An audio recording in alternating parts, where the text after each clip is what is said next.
आदरणीय भूषणजी, अ, पहिलं तर खूप सॉरी की मी कदाचित तुमचा फोन काल उचलला नसेल. कारण मी थोडा वाईट नेटवर्क एरियामध्ये आहे. पण मी तुमची प्रेस कॉन्फरन्सही पाहिली आणि हा तुमचा मेसेज मी आत्ता वाचला. सर्वप्रथम तर मी तुमची माफी मागतो जर नकळत तुमच्या भावना दुखावल्या गेल्या असतील तर. अ, आणि मी तुमच्या मेसेजला उत्तरही देऊ इच्छितो प्रामाणिकपणे.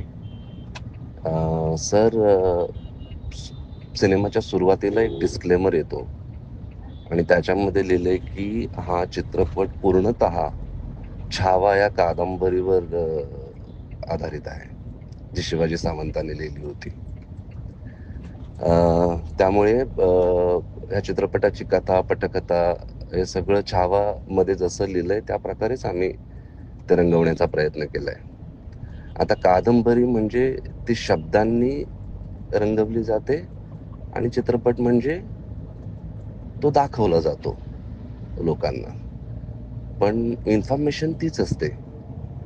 त्याच्यामध्ये मी ॲज अ रायटर किंवा डायरेक्टर मी काही ट्विस्टिंग नाही केलंय. छावामध्ये गणोजी शिर्के, कान्होजी शिर्के, शिरकाण गावचे, त्यांचं कुलदैवत कुठलं, ह्या सगळ्या गोष्टींचा उल्लेख आहे. आणि ते पुस्तक अजूनही मार्केटमध्ये अवेलेबल आहे. सेम टाईम कदाचित if I am not wrong, महाराजांवरती जी टीव्ही सिरियल आली होती, त्याच्यामध्ये पण एक्झॅक्टली तसंच नावासकट, गावासकट दाखवलेलं आहे. माझं म्हणजे कळकळीची तुम्हाला एकच विनंती करावीशी वाटते, की ह्या चित्रपटामध्ये तर मी त्यांचं नावही नाही घेतलंय, त्यांचं गावही नाही दाखवलंय.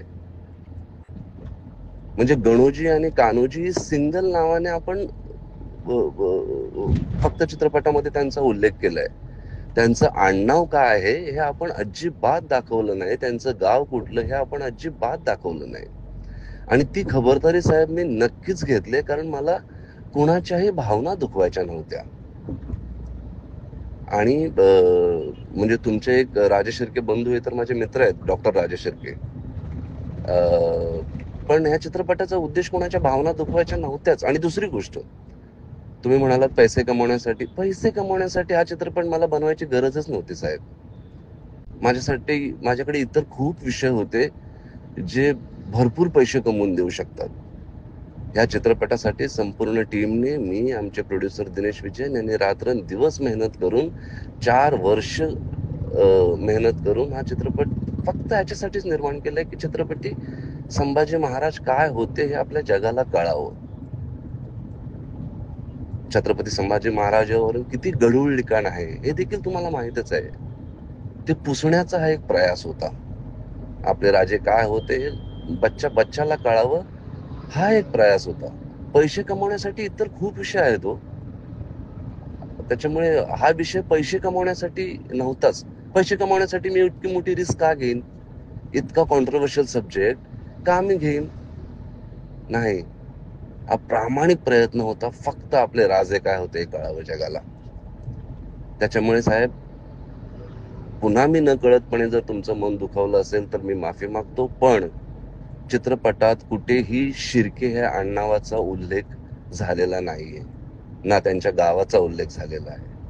वर्सेस ज्या इन्फॉर्मेशन्स छावा कादंबरीत किंवा काही इतर मराठी सिरियल्स असोत किंवा काही दुसरे चित्रपट असोत, त्याच्यामध्ये तो उल्लेख केलेला आहे आणि ते आजही इंटरनेटवर अवेलेबल आहे. पण छावा चित्रपटात कुठेही शिर्के ह्या आडनावाचा उल्लेख झालेला नाही साहेब. त्याच्यामुळे मला असं वाटतं की तुम्ही समजून घ्याल माझ्या भावना आणि कुठेही डिसरिस्पेक्ट न करता हा चित्रपट बनवलेला आहे. कुणाच्याही भावना न दुखावण्याचा प्रयत्न याच्यामध्ये संपूर्ण आहे. तरीही तुम्हाला काय वाटलं असेल तर मी दिलगिरी व्यक्त करतो. धन्यवाद साहेब.